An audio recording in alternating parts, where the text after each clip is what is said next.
parler de les pandas congolais de couleur bleue. Là, t'es bien con, ça existe même pas, ça. Oh ouais?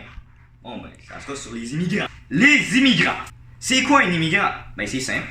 Les latinos c'est tous des dealers, les noirs c'est tous des voleurs, les arabes c'est des terroristes, puis les chinois ben c'est tous des caissiers dans les dépanneurs du coin. Ben quoi, tu t'attendais pas à ce que je dise que c'est des personnes qui immigrent dans un pays d'accueil là?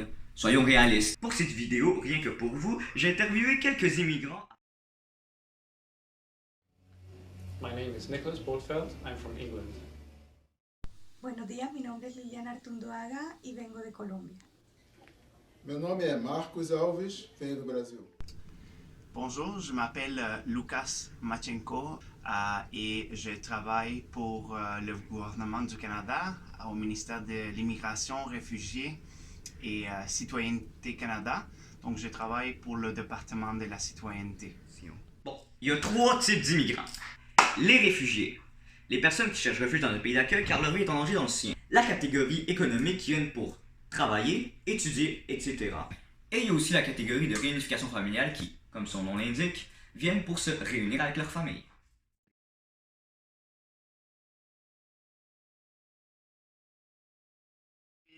Un autre processus d'immigration ici au Canada, c'est ce qu'on appelle le travailleur qualifié. C'est un processus qui n'est pas fait ici au pays comme la plupart, par exemple le permis de réfugié ou le statut de réfugié qui se fait ici au Canada. Et le processus de travailleur qualifié, c'est fait dans le pays d'origine de la personne. Donc ça, c'est un processus qui est intéressant. Je suis arrivé au Canada en tant qu'immigrant travailleur qualifié. J'ai arrivé comme travailleur qualifié. Et j'ai fait ça parce que je pensais qu'il y a un meilleur futur pour mes enfants et pour la sécurité. Je suis venue ici au Canada avec ma famille comme réfugiée. Go. La majorité des immigrants n'exercent pas le même métier que dans leur pays d'origine. En 2006, seulement 17% des immigrants travaillaient dans leur domaine d'études. Et juste 38% des diplômes ont été acceptés. C'est-à-dire...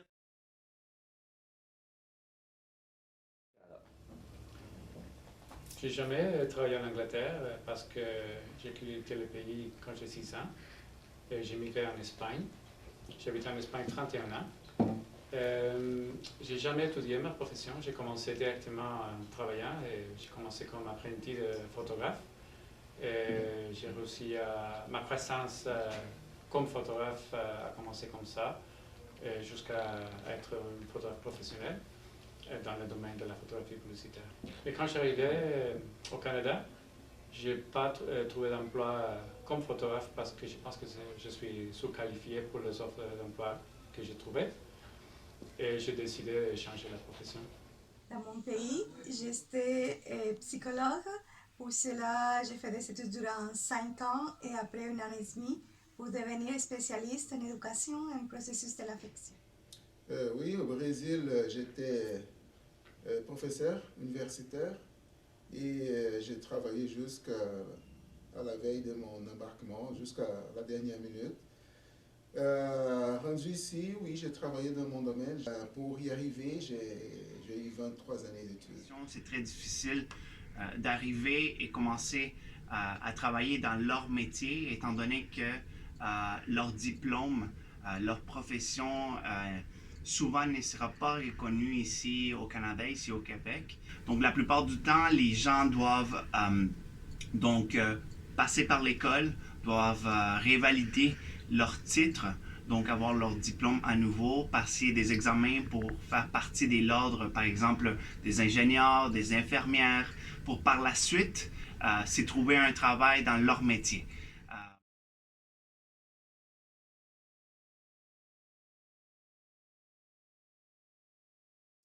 Je pourrais dire que je connaissais personne. Bon, la connaissance que nous avons ici au Canada, c'est parce que ma belle-sœur habite ici, il y a beaucoup de temps. Moi, j'ai arrivé avec une bonne connaissance de langue. Je pense que français moyen, intermédiaire. L'économie, bon, juste le suffisant pour le premier mois. Parce que je suis arrivée au Canada, on ne connaissait personne.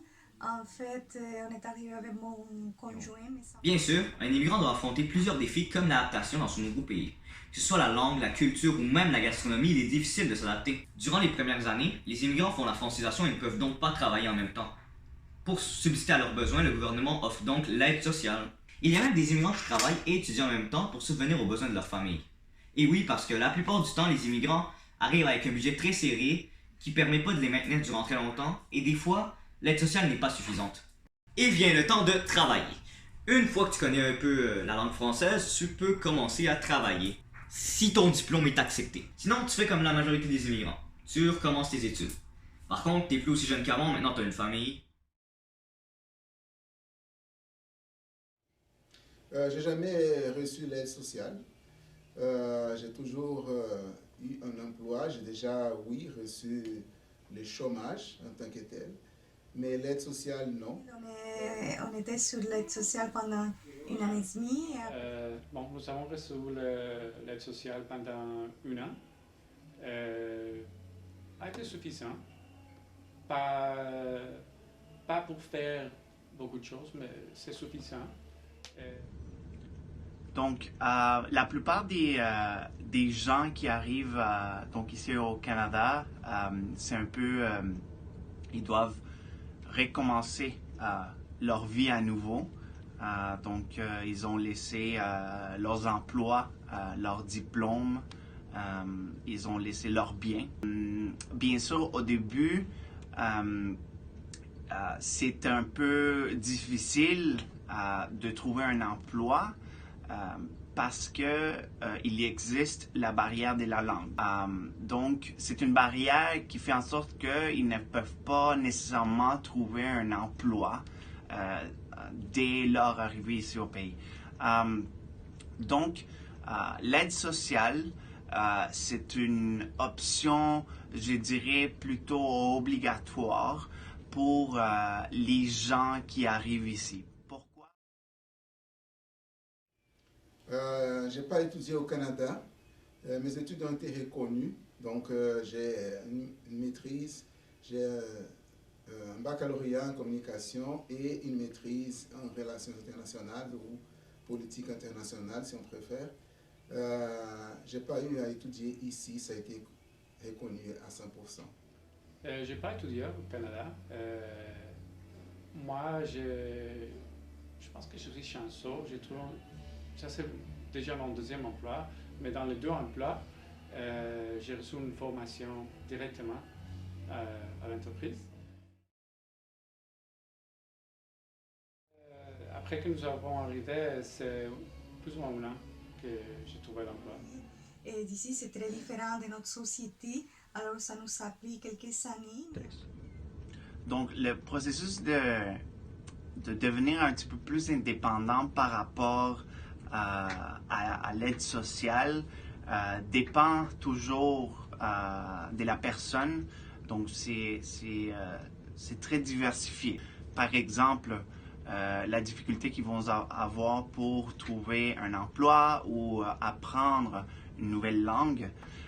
Mais on calcule environ 1 an et demi à 2 ans le processus dans lequel les familles vont pouvoir être plutôt indépendantes. Parce que pendant ce temps-là, pendant 1 an et demi, 2 ans, on calcule qu'ils vont avoir passé à travers le processus de francisation. Donc à l'école, ils vont déjà avoir une base au moins solide pour pouvoir aller chercher un emploi.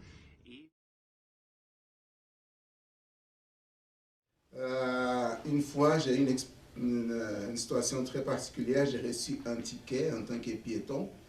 Et justement, j'allais au travail, c'était à 7 h du matin. Et l'agent de police, elle m'a arrêté parce que j'ai traversé quand les petits bonhommes ne m'autorisaient plus. Et moi, je n'ai pas vu de discrimination dans ces rapports. Je croyais que j'avais fait quelque chose de mal, que je méritais l'étiquette, si on veut.